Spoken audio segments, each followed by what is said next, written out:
તમામ જગ્યાએ જ્યાં જ્યાં અમારા લીડરો, તમે જુઓ રાજુ કરપડાને, પ્રવીણ રામને બધાને જેલમાં નખાવડાવી દીધા. શું કામ? તો કે તમે ખેડૂતોનો અવાજ બનો છો, ખેડૂતોના હીરો બનો છો.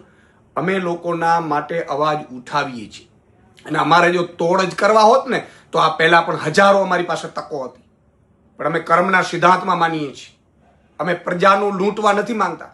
પ્રજાને તમારા લૂંટમાંથી બચાવવા માટે આવ્યા છીએ, અને એ બચાવીને રહેશું. તમારે જેટલા આરોપો મૂકવા એટલા મૂકી લેજો, તમારે જેટલો અત્યાચાર કરવો એટલો કરી લેજો, તમારે જેટલી જેલોમાં તમારી તાકાત હોય એટલા દિવસો રાખી લેજો. પરંતુ ગુજરાતની જનતા માટે અમે લડવા નીકળ્યા છે. આમ આદમી પાર્ટીના એક એક સૈનિક એ લડીને રહેશું, અને તમારા અજગર જેવા ભાજપના ભરડામાંથી ગુજરાતની જનતાને છોડાવીને રહેશું.